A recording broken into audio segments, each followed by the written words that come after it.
ಸಿದ್ದಾಪುರ ಕುಡಿಯೋ ನೀರಲ್ಲಿ ಇಲ್ಲ ಅಂತ ಹೇಳಿ ಶರಾವತಿ ಡ್ಯಾಮಿಂದ ಇವತ್ತು ನಾವು ನೀರು ತರ್ತಾ ಇದ್ದೀವಿ ನಾವು. ಈಗ ಇವತ್ತು ಮಲ್ನಾಡಿನ ಪರಿಸ್ಥಿತಿ ಇರುವಂತಹದ್ದು.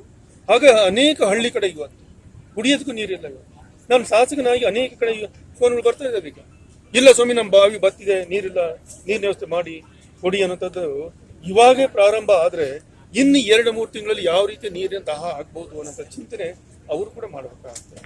ಈಗ ಇವತ್ತು ಅದ್ರ ಜೊತೆಯಲ್ಲಿ ಅಕ್ಕಪಕ್ಕದಲ್ಲಿ ಇರ್ತಕ್ಕಂಥ ರೈತರಿದ್ದಾರೆ. ಆ ರೈತರ ಬದುಕೇನು ಇವತ್ತು? ಆ ರೈತರು ಅದನ್ನೇ ಅವಲಂಬಿಸಿರ್ತಕ್ಕಂಥ ನೀರಾವರಿ ಅಲ್ಪ ಸ್ವಲ್ಪ ನೀರನ್ನ ಬಳಸ್ಕೊಂಡು ಇವತ್ತೇನು ಕೃಷಿಯನ್ನ ಮಾಡ್ತಾ ಇದಾರಲ್ಲ, ಆ ಕೃಷಿಯ ಮಾಡ್ತಕ್ಕಂಥ ಜನಗಳಿಗೆ ನೀವು ಯಾವ ಸಂದೇಶ ಕೊಡ್ತೀನಿ, ಯಾವ ಉದ್ಯೋಗ ಕೊಡ್ತೀನಿ? ಆಯ್ತು ಬನ್ನಿ ನಮ್ಮ ಜಿಲ್ಲೆಯ ಸಮಗ್ರ ಚಿಂತನೆ ಮಾಡಿ ಅಂತ ಹೇಳ್ತೀನಲ್ಲ. ಸ್ವತಃ ಇವತ್ತು ನಮ್ಮ ಜಿಲ್ಲೆಯಲ್ಲಿ ಬಹಳಷ್ಟು ಜನ, ಲಕ್ಷಾಂತರ ಜನ ಅತಿಕ್ರಮಣ ಮಾಡ್ಕೊಂಡಿದ್ದಾರೆ. ಬದುಕಿಗಾಗಿ ಜೀವನಕ್ಕಾಗಿ ಅತಿಕ್ರಮಣ ಮಾಡ್ಕೊಂಡಿದ್ರೆ ಅವರಿಗೆ ಆ ಜಮೀನು ಕೊಡಬೇಕು ಮಾಡಬೇಕು ಅನ್ನೋ ಚಿಂತನೆ ಇವತ್ತು ನಾವು ಮಾಡಿಲ್ಲ ಅಂತಂದ್ರೆ ಹೌದು, ಕೇಂದ್ರ ಸರ್ಕಾರ ನಮ್ಮ ಹಿಂದೆ ಇದ್ದಂತ ಸಂದರ್ಭದಲ್ಲಿ, ಮನಮೋಹನ್ ಸಿಂಗ್ ಸರ್ಕಾರ ಇದ್ದಂತ ಸಂದರ್ಭದಲ್ಲಿ ಆ ಹಕ್ಕನ್ನು ಕೊಡಬೇಕು ಅಂತ ವಿಚಾರವನ್ನು ಕೇಂದ್ರ ಸರ್ಕಾರ ಮಾಡಿತ್ತು.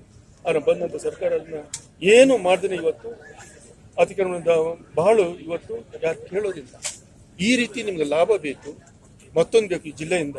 ಆದ್ರೆ ಈ ಜಿಲ್ಲೆಯ ಜನಗಳ ಬಗ್ಗೆ, ರೈತರ ಬಗ್ಗೆ, ಕೂಲಿಕಾರರ ಬಗ್ಗೆ ಸ್ವಲ್ಪ ಚಿಂತನೆ ಮಾಡಲ್ಲ ಅಂತಂದ್ರೆ ಇಂಥ ಸ್ವಾರ್ಥದನ್ನ ಕೈ ಬಿಟ್ಟು ಜಿಲ್ಲೆಯ ಸಮಗ್ರ ಅಭಿವೃದ್ಧಿಯ ಚಿಂತನೆ ಮಾಡ್ತಕ್ಕಂಥ ವ್ಯವಸ್ಥೆಯನ್ನ ಕೇಂದ್ರ ಮತ್ತು ರಾಜ್ಯ ಸರ್ಕಾರ ಮಾಡ್ಕೊಳ್ಳುವಂತ ವಿನಂತಿ ಮಾಡ್ಕೊಳ್ತಾ ಬಯಸ್ತೇನೆ.